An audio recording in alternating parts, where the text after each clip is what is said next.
በዓለም ዙሪያ ላላችሁ ቅዱሳን ዛሬ ደግሞ እግዚአብሔር በልቤ ያስቀመጠውን የመጽሐፍ ቅዱስ ክፍል እንነጋገራለን። የመጽሐፍ ቅዱሱ ክፍል እንዲህ የሚል ነው። ሉቃስ ምዕራፍ 19 ከቁጥር 1 እስከ 10 ድረስ ያለ ነው። የመልእክቴ ርዕስ የጠፋን ፈላጊ የሚል ነው። ሉቃስ ምዕራፍ 19 ከቁጥር 1 እስከ 10 ድረስ እንዲህ ይነበባል። ወደ ኢያሪኮም ገብቶ ያልፍ ነበረ። እነሆም ዘኬዎስ የሚባል ሰው እርሱም የቀራጮች አለቃ ነበረ፣ ባለጠጋም ነበረ። ኢየሱስንም የትኛው እንደሆነ ሊያይ ይፈልግ ነበር። ቁመቱም አጭር ነበርና ስለ ሕዝቡ ብዛት አቃተው። በዚያችን መንገድ ያልፍ ዘንድ አለውና ያየው ዘንድ ወደፊት ሮጦ በአንድ ሾላ ላይ ወጣ። ኢየሱስም ወደዚያ ስፍራ በደረሰ ጊዜ አሻቅቦ አየና፣ ዘኬዎስ ሆይ ዛሬ በቤትህ እውል ዘንድ ይገባኛልና ፈጥነህ ውረድ አለው። ፈጥኖም ወረደ፣ በደስታም ተቀበለው። ሁሉም አይተው ከኃጢአተኛ ሰው ጋር ሊውል ገባ ብለው አንጎራጎሩ። ዘኬዎስ ቆሞ ጌታ ሆይ ካለኝ ሁሉ እኩሌታውን ለድሆች እሰጣለሁ፣ ማንንም በሐሰት ከስሼ እንደሆኑ 4 እጥፍ እመልሳለሁ አለው።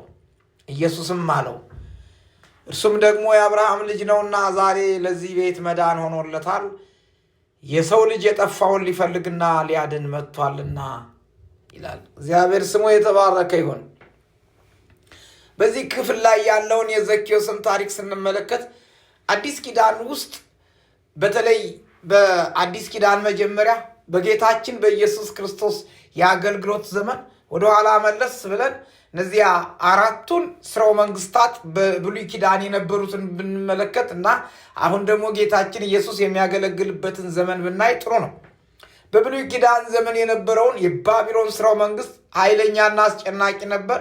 ከባቢሎን ስርወ መንግስት በኋላ የፋርስና የሜዶን ስርወ መንግስት መጣ። ከዚያ ቀጥሎ ደግሞ የግሪክ ስርወ መንግስት መጣ። ከዚያ ደግሞ በታላቅነት አሁን ጌታችን ኢየሱስ ክርስቶስ በሚያገለግልበት ዘመን የሮም ስርወ መንግስት ነው። በዚህ በሮም ስርወ መንግስት ጊዜ ዘኬዎስ ከሌሎቹ የተለየ ነገር ያደረገው የሮም ስርወ መንግስት ታማኝ አገልጋይ ሆኖ ቀረጥ ሰብሳቢ የነበረ ነው።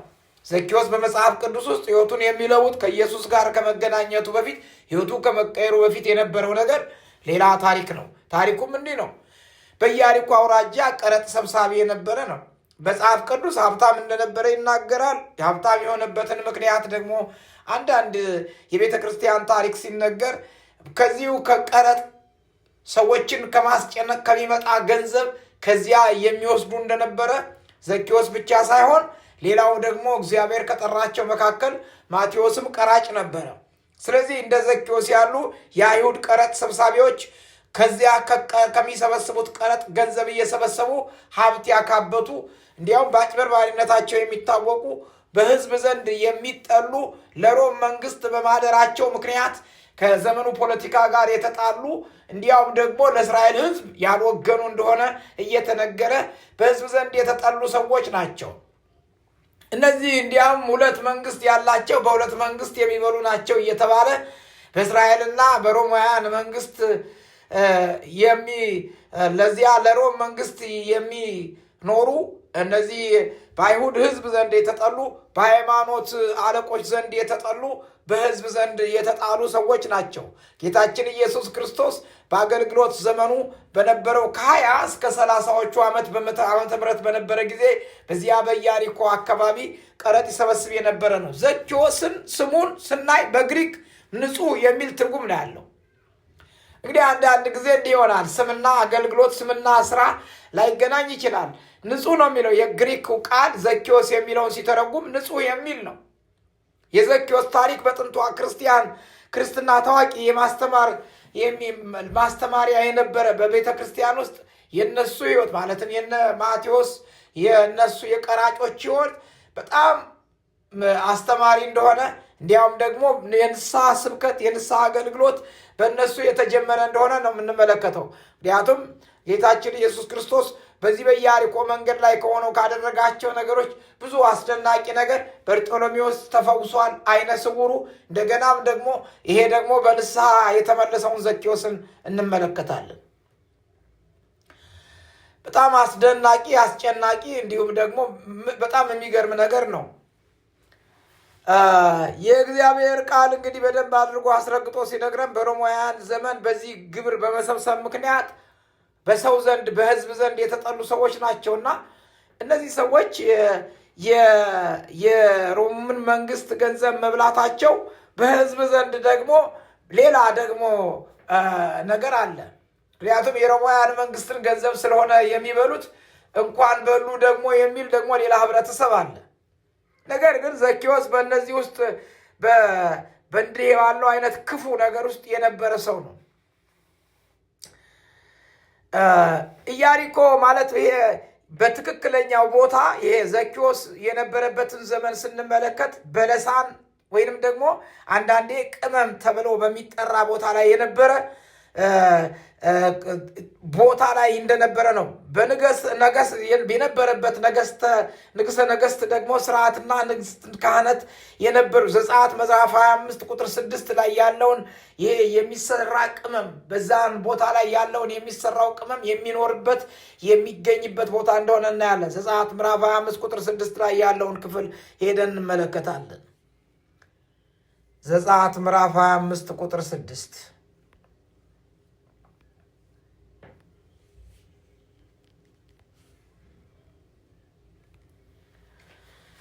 የመብራት ዘይት ለቅባት ዘይትና ለጣፋጭ ዕጣን ቅመም እያለ የሚናገረው ክፍል ይሄ ዘኬዎስ ይኖርበት የነበረበት ዘመን በዚያን ጊዜ የሚኖርበት ቦታ ላይ የሚሰራ የሚበቅል ቅመም የነበረበት ቦታ ላይ ይኖር የነበረ ሰው እንደሆነ ነው የምንመለከተው። በዘመኑ ታዲያ ያ ቅመም ደግሞ ለነገስታቶች ይሸጥ የነበረ ነው። ንጉሥ ሰለሞን በተጎበኘበት ጊዜ የሳባ ንግስት ይዛ የመጣችው ያ የዘይት ስጦታም በዚህ ቦታ ላይ ያለ የነበረ እንደሆነ ይነገራል። በምርቱ የታወቀ ነው። በዚህ ቦታ ላይ ማለት ነው በ63 ከክርስቶስ ልደት በፊት እስከ ከክርስቶስ ልደት በፊት 63 እስከ 24 ዓመተ ምህረት የተፈጥሮ ተመራማሪዎች እንደሚናገሩት ማለት ነው በዚህ በቅመም ምርት የታወቀ ቦታ እንደነበረ ይነገራል። ስለዚህ በዚህ ቦታ ላይ የነበረውንም ደግሞ የምርት ቀረጥ ሰብሳቢ ከነበሩት መካከል አንደኛው በዚህኛው ክፍለ ዘመን ደግሞ ዘኬዎስ እንደሆነ እንመለከታለን።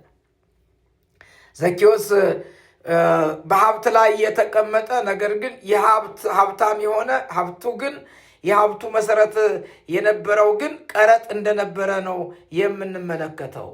ጌታችን ኢየሱስ ክርስቶስ ይህን ሰው ማለት ነው በዚህ ቦታ ላይ ሲያገኘው ምን አደረገለት የሚለውን ነገር ብንመለከት ግን አስደናቂ ነገር ነው። በሕዝብ ዘንድ ተቀባይነት የሌለውን ሰው ይህን የመጀመሪያው ነገር ዘኬዎስን በስሙ ጠራው። ይህ በጣም አስደናቂ ነገር ነው።